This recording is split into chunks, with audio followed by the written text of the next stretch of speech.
If you wake up stiff, achy, and never quite feel fully recovered, it's not necessarily due to that intense workout you did the day before or even your age. It could actually be because of your sleep. Many people wonder, why can't I sleep? Or what are the effects of lack of sleep? But what many people don't realize is you need that deep sleep to completely heal during the night and repair your tissues. And so without that deep sleep, your body doesn't recover and you keep waking up stiff, tired, and achy. Every day, your muscles, connective tissue, and joints go into a series of micro tears. And that's just with daily life. You don't have to do an intense workout or exercise a lot for that to happen.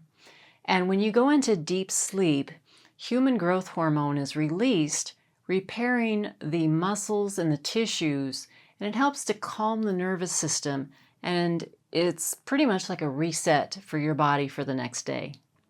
Mayo Clinic emphasizes that good quality sleep is essential for recovery and immune repair.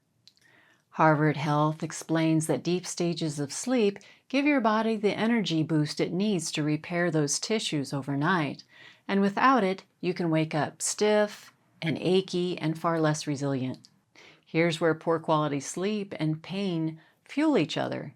If you don't get enough great quality of sleep, what happens is your nervous system becomes overstimulated and extra sensitive, so your inflammation goes up, and then your pain threshold comes down.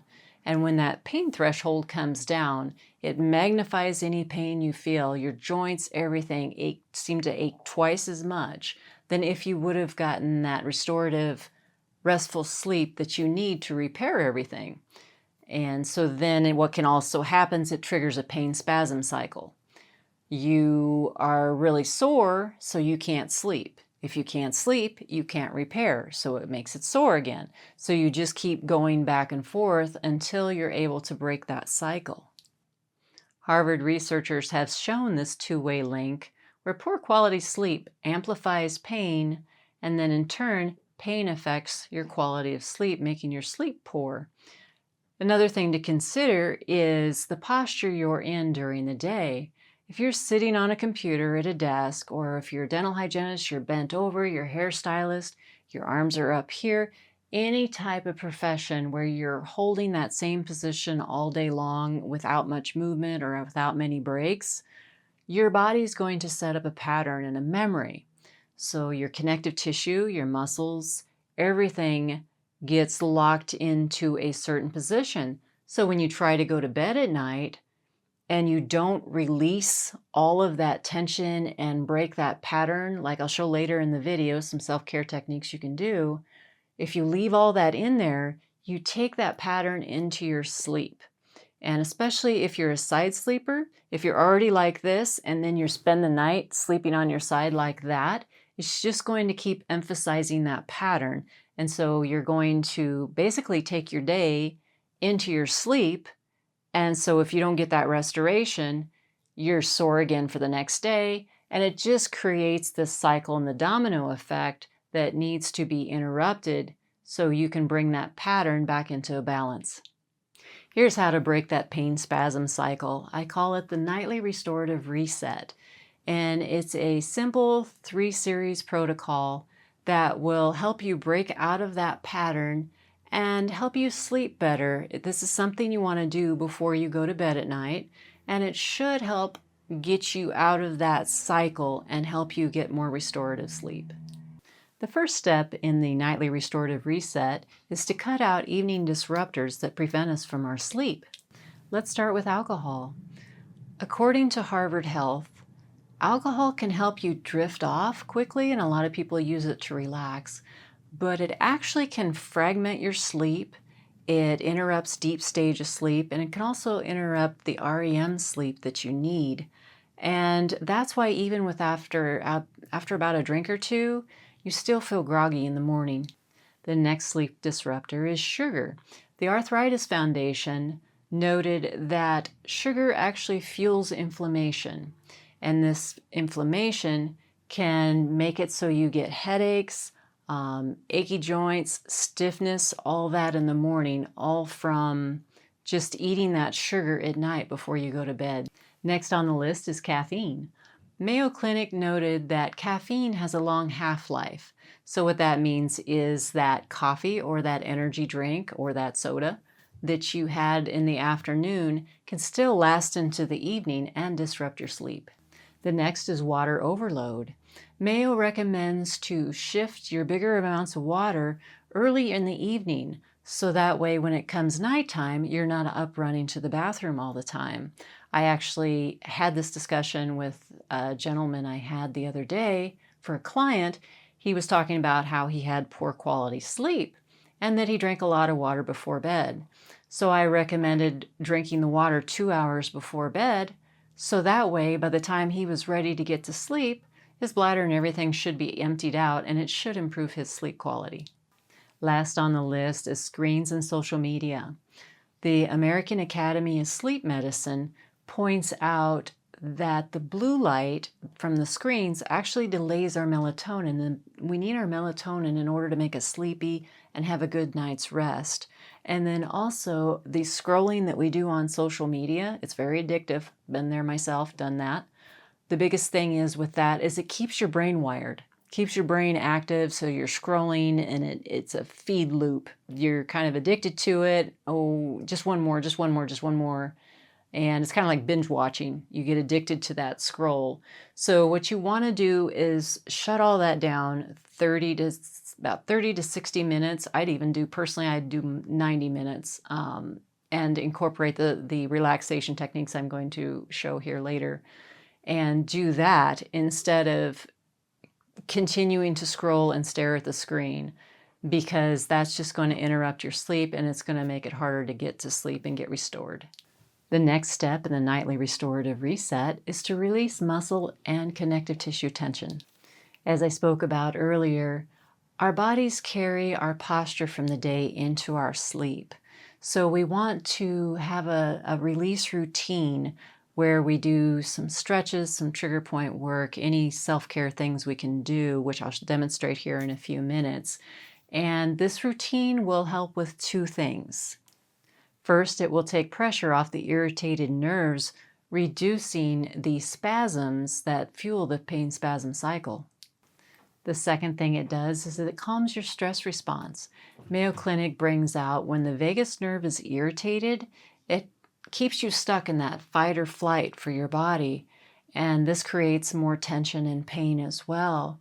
So by relaxing the body and breaking that and doing these techniques I'm going to show you, then your body will get back into relax and rest and digest mode. So that way you should fall asleep better and get more restorative sleep.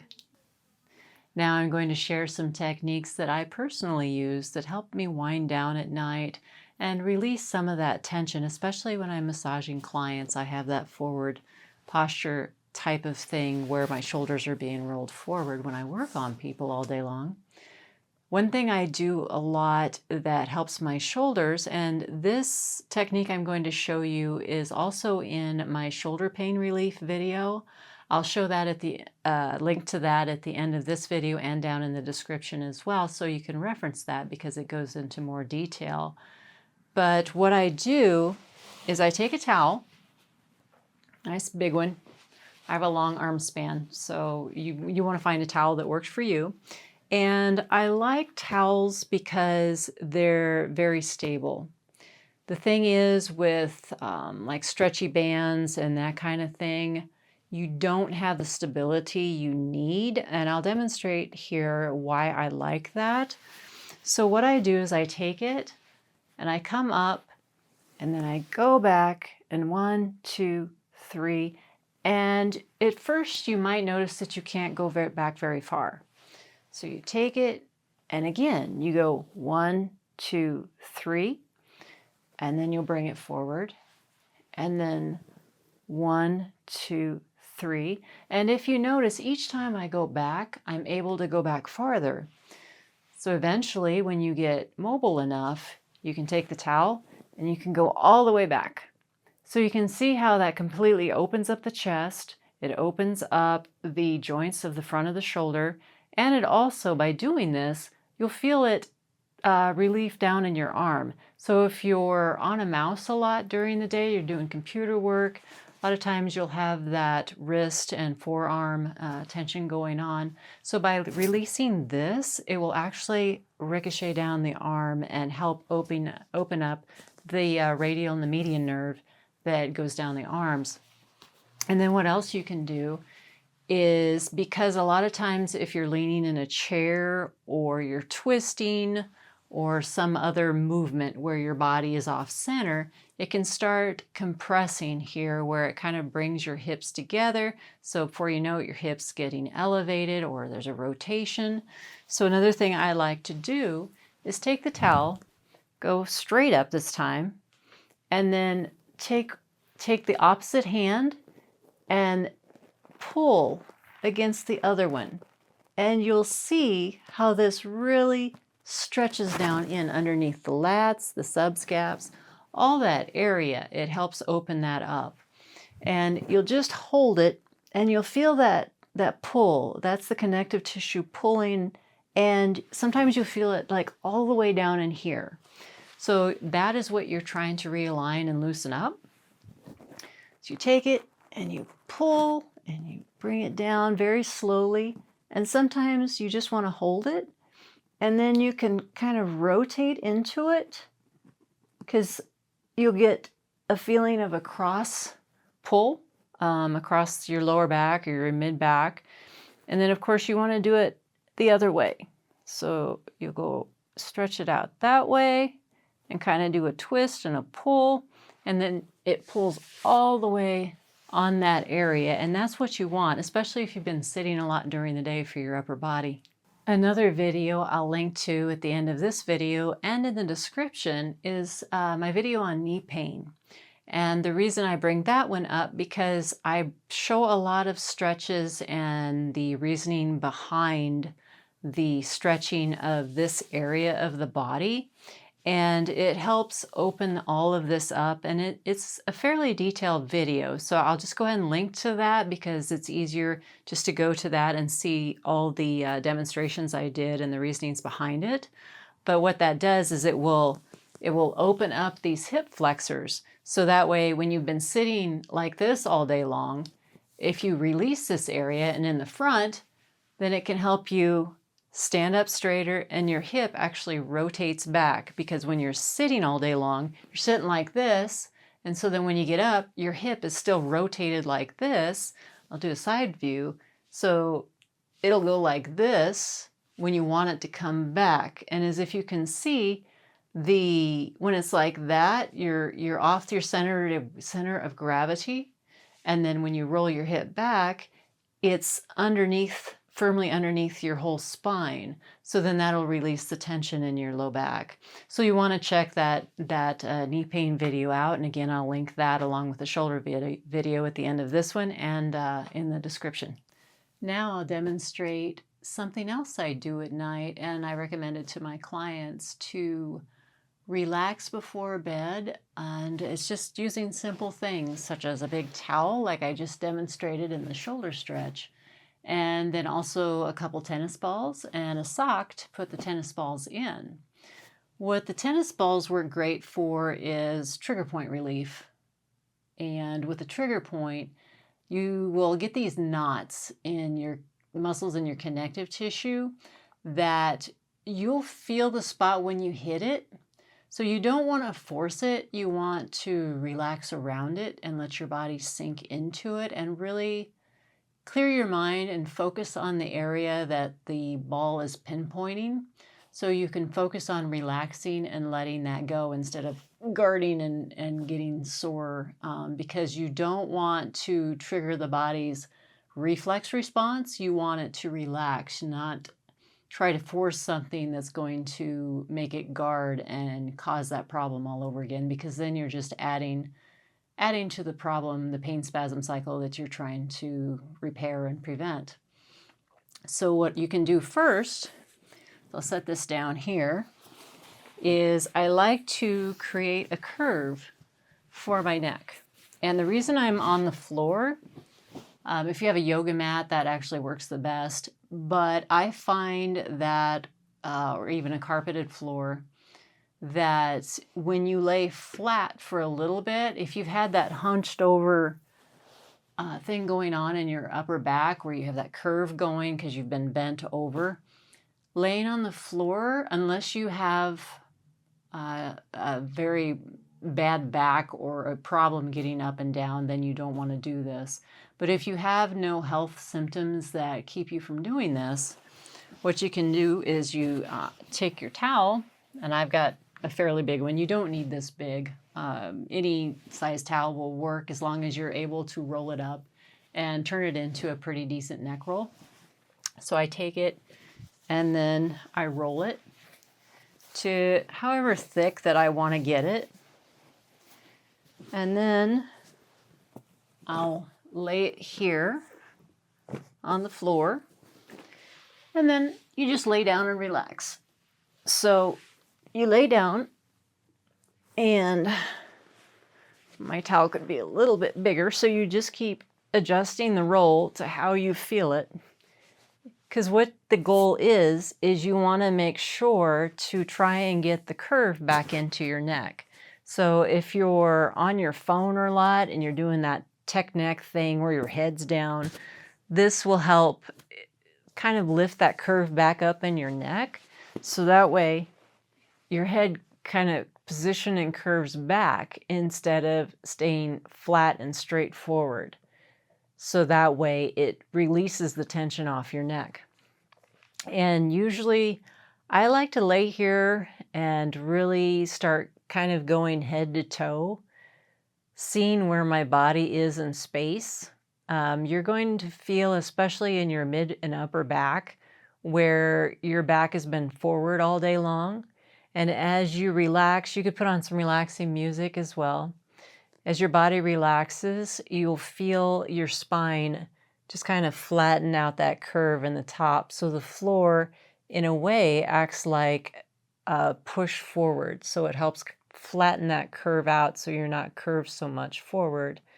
And so just really focus on that and focus on each area of your body as you relax down the way. And eventually, you'll start feeling everything just kind of relax and sink. And this will also help you reconnect with your body, because in general, when we're hurting, we take a pain pill. We do everything to mask the symptoms other than tune into our body and see what's really going on and find the source of it. So this will help you relax a little bit, and you want to lay here for probably, I don't know, I usually do it for 5-10 minutes. And like I say, you want to make sure your towel's nice and thick to push that curve in there. And if you want, you kind of put a little bit of pressure up against the base. Don't put too much, but a little bit, so that way it kind of creates a traction as you're laying here, and that will help. That should feel pretty good as well. And so then what you can do is you can grab one of the tennis balls, and to use it individually works really, really well, like I was telling you about earlier about the trigger point. So for instance, there's some right in the glute area.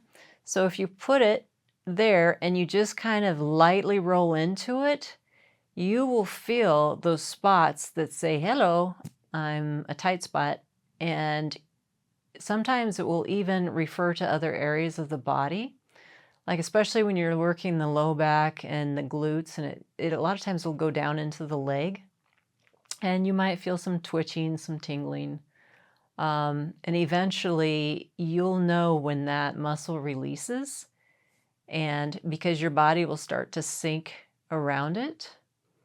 And you hold it there until you feel the release. Don't like push your body into it and try to force it. Just let it sink around it. Just let it mold to the tennis ball.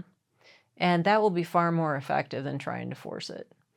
So what you want to do is you want to go along this ridge, right along this sacral ridge right here, and just go into different areas where you feel that.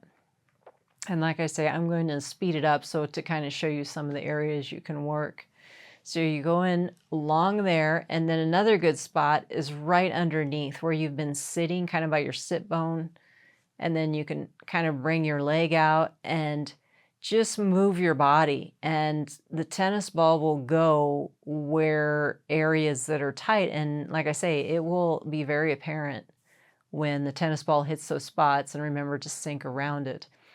And another area that's missed a lot of times besides the back is you have these muscles here on the side, like the glute medius, that those will also affect your leg and your hip as well. So if you wanted to, you could kind of come around on the side and you will definitely feel it. It's kind of start in the front and roll just really slowly backwards. And it's one of those hurt so good feelings where the tinkle will go down your leg. And it feels really, really good that way. And then you can also put it in the base, kind of your low back. And you want to be really careful here, because if you just kind of come in the side, especially if you've had back surgery or anything like that, you want to not force anything or push into anything that could cause problems. And like I say, check with your physician. If you have any pain that is seriously down your leg, could be sciatic, could be a pinched nerve, located in your lower lumbar and the sacral area. So that you'll want to get checked out for a physician if you're in severe pain or it's causing any type of immobility. But just in general, you can do these things, especially in the low back. And then what works too is, the reason I have a sock here is you can put the tennis balls in the sock. So it creates kind of a double roll to go down your spine. So you just put it in your sock. You put both of them in there, so that way they're side by side. Put them in there, you push it down. So as you can see, it creates this double area, and then your spine goes in between the balls. So you create a tie. Just twist it, and then just make a knot, push it through, and then push it down onto the balls. So that way it's nice and tight against it. So that way it keeps them tighter together. So you have it there, and then what you can do is, I usually take the neck roll out when I do this part, is I'll move forward, and then you very slowly position your spine between the balls, and then just kind of lean back. And you want to be very, very careful, because this can be kind of aggressive for some people. And if it is in place of the balls, what you could do too is take some hand towels and fold them up and create a kind of between your shoulder blades, kind of an elevation, so that way it stretches this area out. And like I say, the tennis balls can be a little intense for some people, so I would recommend maybe starting with the towels first between the shoulder blades, and just to kind of create that elevation to help open your chest up. But once you get to the point that you can do the tennis balls, just be very, very careful with them and go very slowly. And then I just kind of let it sink in at each area as I go down. And I try not to stay there just too long. I wouldn't be on the balls and roll up and down, because they are very intense. So there might be areas you're not able to work in right away, just because those areas are really sore. But some of the areas that are super tight, this might be a great thing for you as well. And so, especially between the shoulder blades, you'll feel those knots that you can get in, and just let it sink around it, and eventually it will relax. And then by doing this, you are opening up the muscles, which is also helping to create space between the vertebrae, so it's not getting the vertebrae isn't getting so compressed and impinging on a lot of the nerves, which is causing the spasming of the muscles. So this should help relieve that. So, like I say, don't roll up and down on this. Don't spend a lot of time with it because, like I say, it can be intense. So then when you've done it for just a little bit, I wouldn't do it more than probably a few minutes at a time, especially starting out. I wouldn't stay on it for very long at all, even once you get used to it. So take it and then take it out, and then just lay back down. And then what you'll notice is you'll notice a difference. Your spine should feel more elongated, less compressed, and more stretched out. And so then when you go to sleep at night, you should have a lot easier time to relax, because even doing that little bit I did, I can feel my back muscles and my back just kind of sinking down into the floor now. So a lot of times when I do this routine, I sometimes fall asleep before I finish my different stretches and everything. So that way, like I say, it kind of knocks me out, so I don't really need a lot of help. And another thing you can do too is when you do these stretches and everything, make sure your room's very, very low lit or kind of dark, because that will help your body's natural progression of melatonin kick in. And then that will make you fall asleep a lot faster. The third step in the nightly restorative reset is to calm the brain and the environment. Even though your body is ready to rest, if your mind is going and it's hard to calm that down, or if there are things going on in your environment around you, that can still cause problems with your sleep. One suggestion for those times you can't shut your mind off, I'll get those every once in a while, kind of drives you crazy, especially if you're a very creative person. That can tend to happen. Or if you're worried about something, or you lay down and you think, okay, I got to remember to do this and I have to remember to do that. So these are things kind of your to-do list starts running through your mind, or whatever is going on in your life you put a lot of thought into. You may ruminate over different things that are out of your control. So what you can do is you can journal. You can just get up and just do a brain dump. Just get everything out of your brain onto paper. And as you're writing, it can be very cathartic.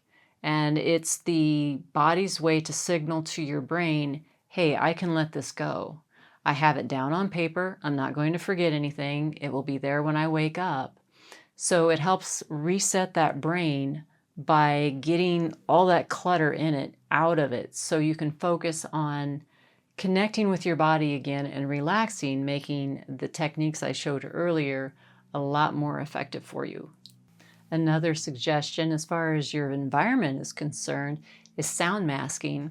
Sometimes you can use either a fan, or there are also white noise machines. The biggest thing you want to remember with those is don't have them on too loud, because you don't want it to be a disruption to your environment and your sleep. So it's more of kind of a slow background hum. So it helps your brain just kind of relax, and it covers up all those little things, especially if you're a light sleeper and you hear, I don't know, traffic or sometimes snoring. Sometimes a white noise can't cover snoring, but little noises that tend to wake you up through the night, especially if you're a light sleeper. So a white noise machine or a fan can definitely help in that area. So that's the nightly restorative reset. You want to get rid of the disruptors for sleep. You want to relax the tension in the body. And then also you want to calm the brain and the environment so you can sleep better. Try this routine for a week and see if it helps you fall asleep faster, stay asleep, and wake up more refreshed. And if it has, feel free to share your experience in the comments.